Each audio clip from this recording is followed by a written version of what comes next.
Welcome back to another episode of the Grace Fellowship Podcast. It's good to have you guys with us, and today we've got exciting topic to discuss, which is Advent.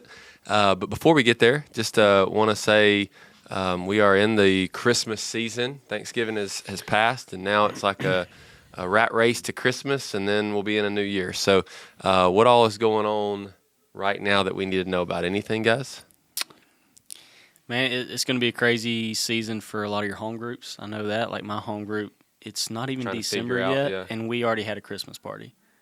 How about that? Wow. We had a Christmas party the other night, just That's awesome. looking at everybody's schedule. It's going to be hard to get everybody together, so we threw it together the week after Thanksgiving and played some games and had fun. Y'all did it. And Fantastic. we did it. So I got called the Grinch for acknowledging that it wasn't even December.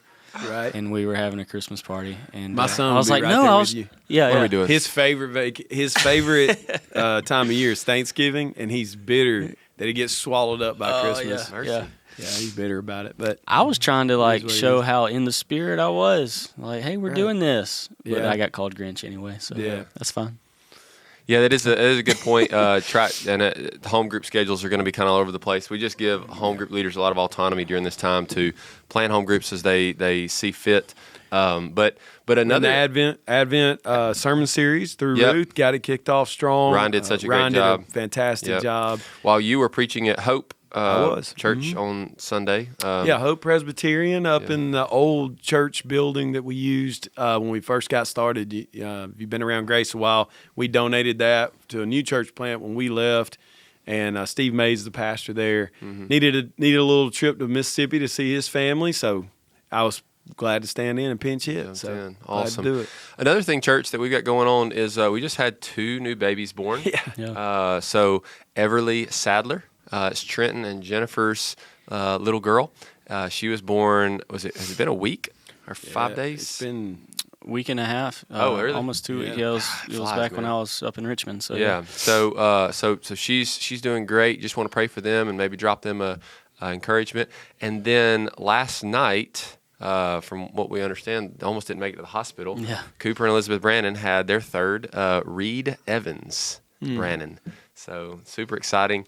We're thrilled, man. New babies are awesome, especially for those that get to stay up late with them. So much fun. We always have a lot of babies around here, and we love our families, love our babies, and so awesome. just reach out to those families, encourage them, and we're super happy for new little ones. So fantastic. yep. Well, let's jump in.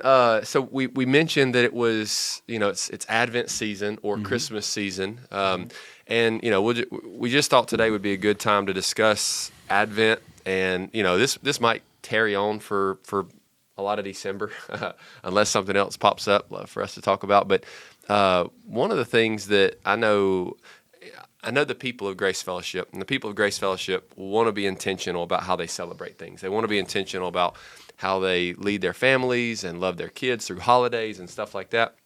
And so when Advent season gets here, everybody, like if you're like my family, you've got lots of good intentions and lots of good ideas that may or may not get implemented. And so what we wanted to do today was just talk a little bit about Advent. Maybe you're listening and you don't know anything about Advent. Like you don't even know what that word means. And so we'll kick it to Carlton. Carlton, what does that Advent word mean?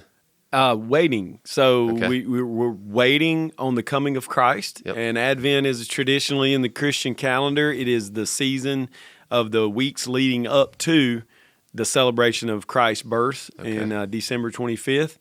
The church has celebrated this throughout time, going back many decades, many millennia, a couple millennia now. There have been seasons where it wasn't celebrated, which we could get into, different groups within the church where they didn't celebrate not only Advent, but they didn't celebrate Christmas at all. Right. And so there's some other things around this, but basically it's a good preparation time. It's another way to think of it is we're preparing for Christ. And so that's what Advent is all about. I love that. And as I was doing some thinking and reading, one of the resources we'll just throw out right now, Paul Tripp has he has New Morning Mercies that we recommend throughout the year, but he also has an Advent devotional that we've started reading. I've started reading with my family. And one of the things he mentions there is, and I didn't guess always realize this, but Advent is about not just anticipating Christ's birth throughout church history, but also anticipating his second coming. That's exactly right. Yeah. And I even read this morning that the church for many years was celebrating like the first 2 weeks of the leading up to Christmas time, celebrating the second coming. So in anticipation, confession of sin, walking holy with Christ, and then those 2 weeks right before Christmas, they're celebrating his birth. And so, and if you don't know yet, maybe you haven't watched enough of these podcasts. Basically, if Paul David Tripp wrote it, Pastor Corey co-signs and recommends it. I don't think I've ever 100%. Heard you say a. I'm right there with him. I'm a big Tripp fan. Yeah, you two guys are almost got him in sainthood, Saint Paul David. If I was gonna have a fifth kid, he would probably get named by one of the kids. That's awesome. Named Tripp. all of our kids Tripp. Dude, that's a cool name, That's a bro. great name. Yeah. Man, we might have to adopt one. Adopt one. Name him Tripp. Oh, Tripp Hughes, I like man. that. Golly, Casey, we got something to talk about. Things we announce on podcasts. Yeah. Having a fifth. Yeah. So one of the things we wanted to discuss was, and David, we'll throw it to you on this, is family traditions. We a lot of young families at Grace Fellowship, and we know you're kicking up trying to do some traditions of your own, some that you did with your family over the years, and maybe you're implementing those, but maybe even some new ones, more Christ-centered traditions that you want to jump in on. David, you want to help us with some ideas of maybe what the Ryan family is doing, or in the camper? Yeah, for sure. Man, it's such a cool season to get to really focus in on what we are doing, which is waiting. Like all of our life right now is waiting on that second coming of Christ. We don't think about that very often. We don't, and we don't know how to wait on anything. Like just driving through JSU's campus, watching students wait on the crosswalk. They're just looking at their phones. Like you go to the doctor's office and you can't just sit there and wait and look and enjoy just sitting and waiting. You got to be doing something. Your mind has to be engaged. Our kids hate riding in the car. They want to be watching something. Wow. And so this is a good season, this whole month here, to practice waiting in like every aspect of our life. Like try to recognize moments where it's okay to just, hey, let's just wait. Yeah. And recognize that. Talk to your kids about it. Man. Even like talking about presents, like why can't we just open the present right now? Well, we're waiting on that, and then tying that into the gift of Christ, and we wait on that and the gift of Christ's return. Like that's a little foretaste of what we're waiting on. So that would be my first encouragement, is just to look for those opportunities to talk about that, explain what waiting is, because I don't think a lot of us, even like we're being trained not to wait and to be impatient with those things. So what that actually means. And then there's all kind of resources out there. There's two that we've made available to you guys here. They came in a little late, but they're here at the church. If anybody would like to swing by this week and get them, or get them Sunday. But one is called The Coming of the King by J.C. Ryle, and it talks to both of the comings of Christ that you were talking to, that Paul Tripp mentions. It has some readings in there about the first coming of Christ, and then it takes us to look at the second coming of Christ and how we should think on that. And then there's another resource that I really like this guy, Marty Mikowski. He does a lot of great family ministry stuff, children's ministry stuff. But he's put together this family Advent devotional, The Light Before Christmas, and it's just really good. We hadn't used it yet; it's new, but it gives you like 3 devotions to do each week, so it's not overloading you. Like, man, I got to do one every single night. Right. But it gives you crafts to do with your family, like songs to sing, different things like that. Great resource. We got both of those here at the church. Like I said, grab one of those if you can. They're available until they run out. So swing by and get one. But I think the best thing to do is just with your spouse, if you're married, or with yourself, like just think of a plan. And if you're like us, you're going to start out strong and then have potential to fizzle out. And then the week of Christmas, you're like, oh, we got to catch back up or get back at it. But have a plan that's attainable, like something that you can do, maybe just a few minutes. I know that family worship at the house is already something that's hard to get in the rhythm of doing. But to just, maybe you plan to shut the TV off earlier this year or this month. Maybe you take a break from TV for the month. Maybe you're spending time at breakfast talking about it, or you're on your ride to school. You're turning the radio off and just talking about what it means that Christ has come and is coming again. So just being intentional with your thoughts this time, with your plan, like just coming up with some kind of plan.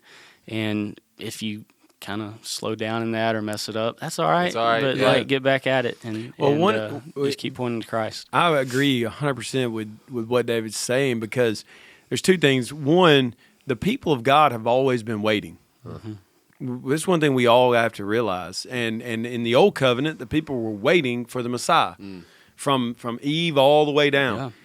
In the intertestament time between the Old and New Testament, we have 400 years where there was no word from God at all. But yet we know that the Jewish people were faithfully waiting for the coming of the Messiah. How do we know that? Well, when the New Testament opens up, what happens? We have two characters right there at the beginning who are at the temple waiting to see Christ, Messiah, arrive. And so they've been waiting. And we often think about that in that context. But then think about the New Testament. What does Jesus say to us? He says for us to watch and wait. Mm-hmm. We're to be like wives who have sent their sailors off across the sea, and then they know a general time in which they're going to come. Yeah. So they put a watchman at the pier. And in the distance, when they see the sails of the boats coming back in, they begin to send the message through town, and all the wives and all the children gathered at the pier to see their sailors come home. That's what we're to be. We're to be watching and waiting, alert and looking for Christ to come a second time. So we are a people of waiting. God has designed us this way. And as you pointed out so rightly, our culture and the world is causing us to not wait, to press us to be impatient people, to want what we want, and we want it right now. And we're a microwave age of people. We all are. Yeah. And so I think that's a great point, David. And then just to talk about a little bit about tradition and things that you can do around any season, whether it be birthdays or Advent or Easter or just rhythms in your home. The thing I like to tell people is traditions protect your values. Traditions are guardrails around what we say we value. So we can say, oh, we really value Jesus Christ. But what are we doing to guardrail that for our children and for ourselves so that we say, man, the biggest event in our house every year is preparing ourselves for the Christmas season. Yeah. That's the second biggest maybe, or the biggest might be Easter. So the two largest events for our children, when they leave our home, we want them to, if you say, what was the big deal around your house? What'd y'all do? Birthdays? Was it? No.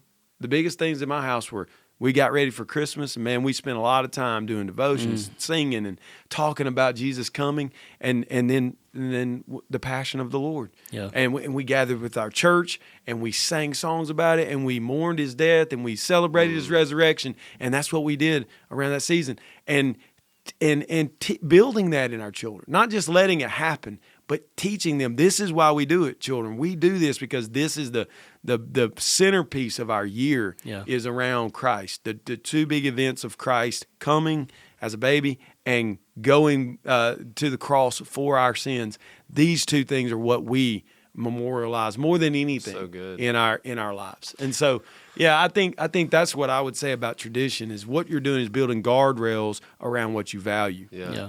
Well, and I love the waiting piece that we're continuing to hit. You talked about the story of the sailors. In Matthew 24, Jesus is talking about his second coming, and he's teaching on that, and he's talking about how no one knows the hour.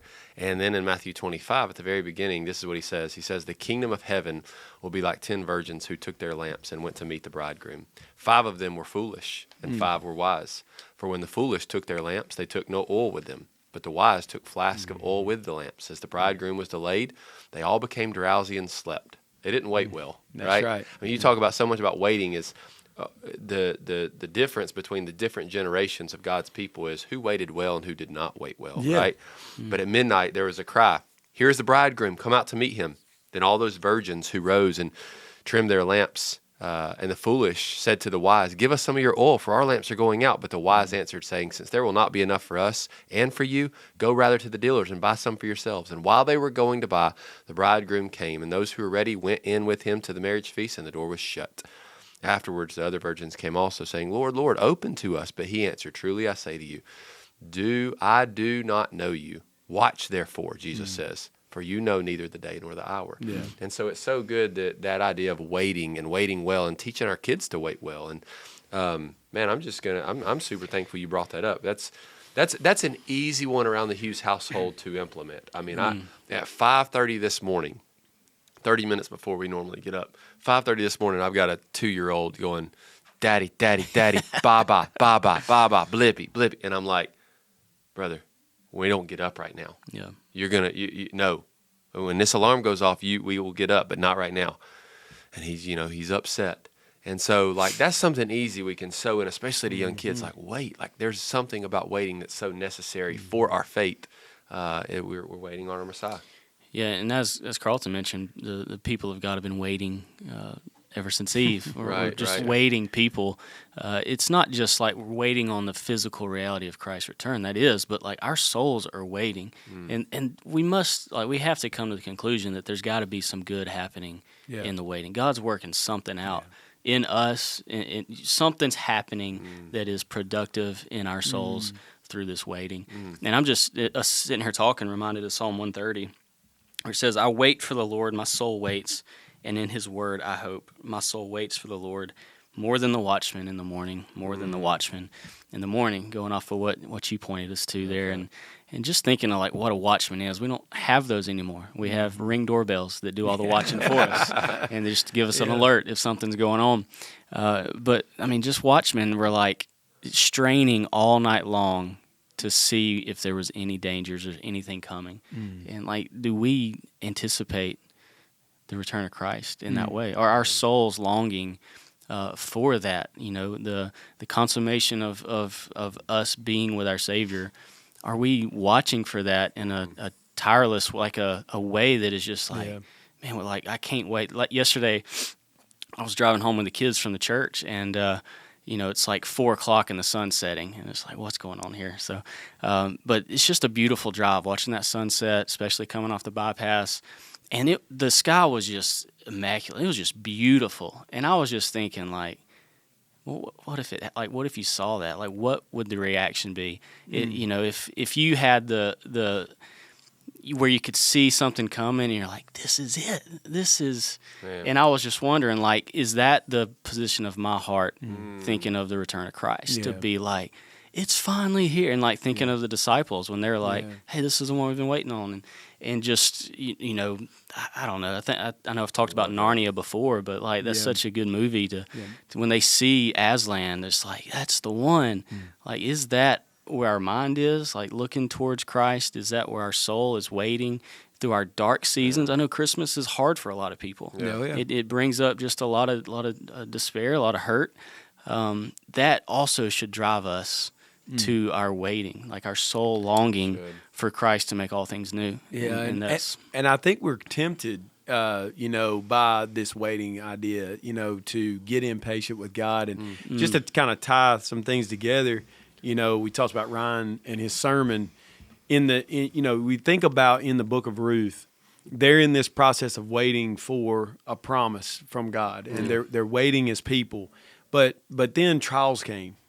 Waiting when things are pristine and there's plenty of food and, we're warm at night and we've got lots of friends and everything around us seems to be going well. It's difficult, but it doesn't feel impossible. But when disaster strikes, when a famine comes, when people begin to die around us, then the waiting gets unbearable. That's right. Yeah. And so if you're out there right now and you're like, man, I'm hearing what y'all are saying, and I want to rejoice about this waiting on Christ, but I just don't understand how long. I'm just crying out with the psalmist, how long, O Lord? How long? How long until you lift us up, until you take us out of the despair of this life, until you deliver us from our enemies, until the Psalms are filled with this cry of lament of how long. And lamenting is part of waiting.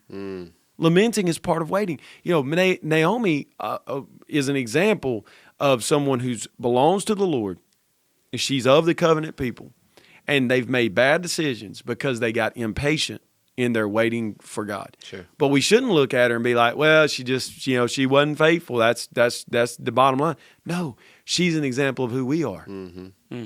We're Naomi. Yeah. We get impatient. Yeah. We look for the world's solutions, things that make a lot of sense to us. Right. But we know, man, that's not really in keeping with what God's told us. God said the promised land was the land that flowed with milk and honey. Now, there's a famine here right now, but God's doing something, so we'll wait and we'll pray and we'll ask God to lift this famine and bless our barley fields and make them grow. Right. No, they went and got food because it was quicker. It was just 50 miles. It's just 50 miles. We're just going to Moab to get some food, and they got there and they settled. And then once they settled, then Elimelech dies. And so she does the next practical thing. Well, my husband brought me here, so probably I ought to just get my sons married. And there's these Moabite women. They're good people. Now they don't worship our God, and yeah, really we're not supposed to intermarry. But we're not completely outlawed from marrying the Moabites. Yeah. I mean, we can marry them, but it's not recommended. So you can see in Naomi how we behave. We start compromising. In the waiting, in the impatience, we start compromising. And all I'm saying is that's where you are. Then that's God knows that about us. So just now, right now, as you listen to the podcast, just shut it off for a minute and just tell God about your impatience. Man. Talk with God about your desire to compromise. Talk with him and tell him, as a good father, like, Lord, my life is hard. It's been hard for a long time, and I don't see it getting any better. And yet everyone around me is saying, celebrate. I just don't feel like celebrating. But I want to celebrate you. And then just turn your heart towards the scriptures. Turn your heart towards Jesus. Turn on good Christian music and hymns that can lift your faith. And we've got to realize that in the waiting, it's not as simple as, we'll just wait a little while and then it's hard. Yeah. It's difficult and it's not easy, but we have examples like Naomi, like God sent Ruth to Naomi. I mean, that was a blessing to lift her up, to begin to turn her heart from the hurt that she was facing, to give her someone to stay, as Ryan said, a friend to stay with her. And we have a greater friend. And, so all these pictures, Noah comes to mind. You think about Noah. What did he do while he waited? He built an ark. Right. Mm-hmm. He was waiting. The promise was judgment's coming. But, I mean, how day after day after day, no judge, and everyone's looking at him. Oh, that's crazy, dude. This wild man's out here building some object in the middle of the desert. What a fool. He just kept working. So, church, while we wait, we work. Right. We don't just sit around on our hands and say, well, Jesus, come back. No, we work, we build and work and go in mission and share the gospel. And why? Because... And they say, well, Jesus is coming. If Jesus is coming, just let him come. Yeah. Well, he'll come in his time, but he's told us to work, and I'm going to work. And that's what I want to key in on and really make it, because both of you guys said the same thing. You said it different ways.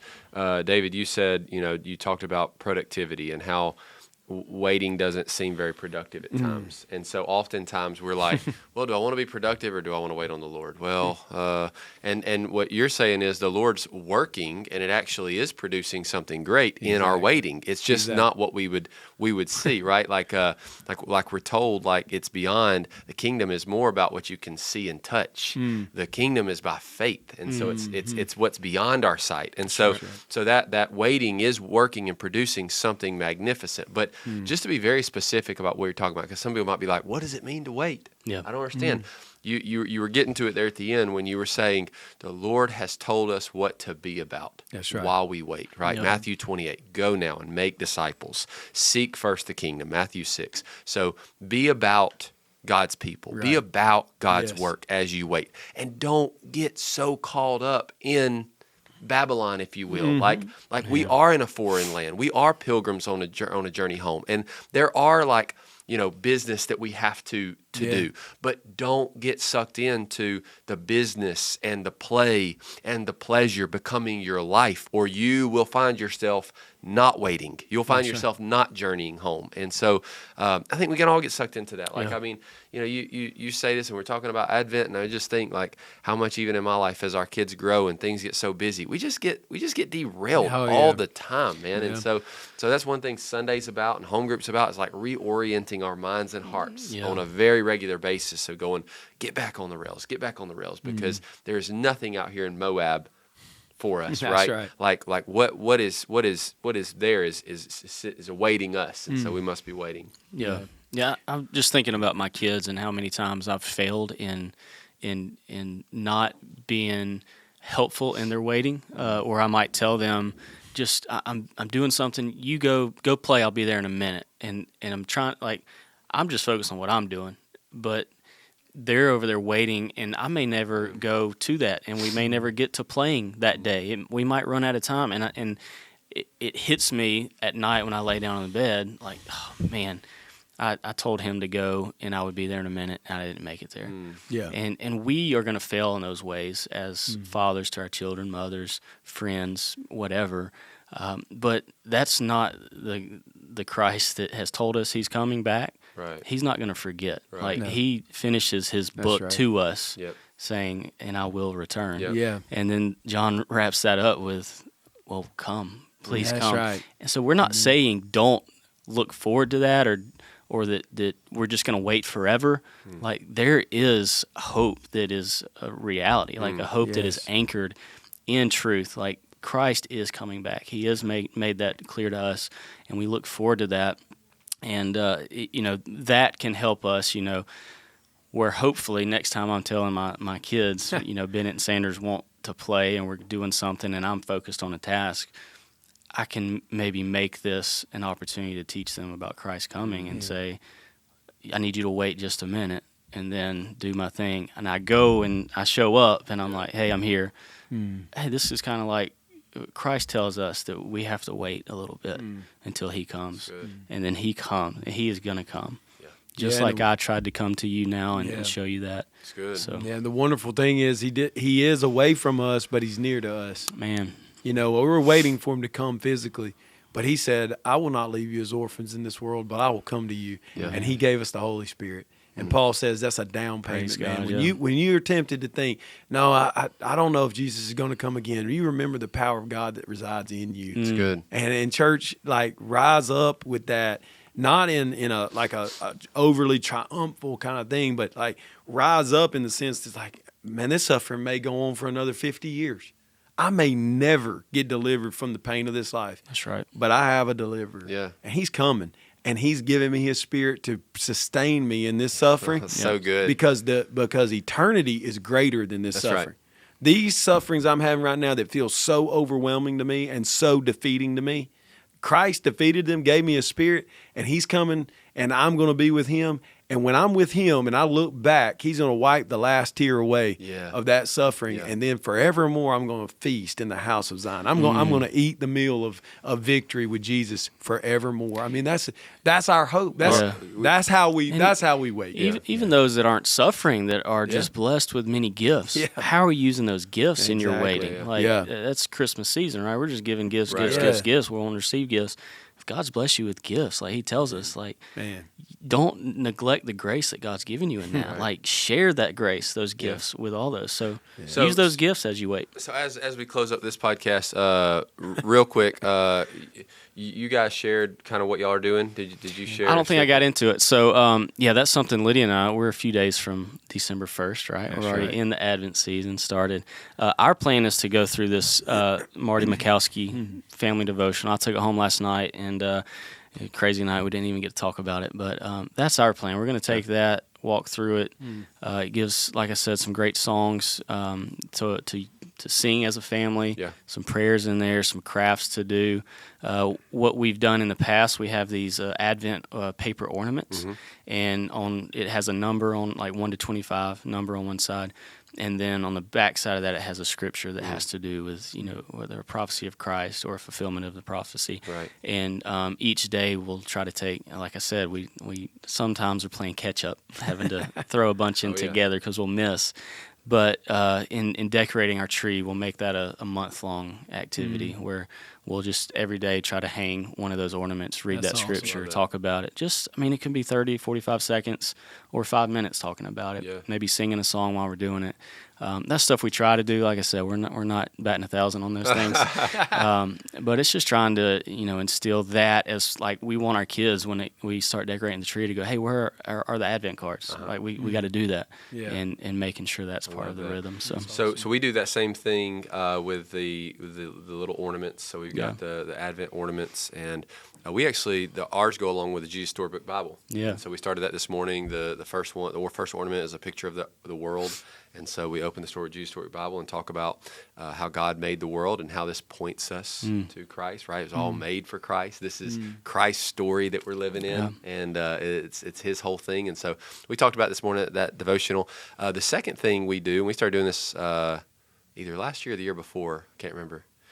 My memory's terrible, but so some of you guys have probably seen the Elf or whatever, the little mischievous elf. Yep. We're not Elf on the Shelf. Yeah, we have enough mischievous around our house. Like, we don't need any more of that. And so there's a Christian version of that's called the Shepherd on Watch.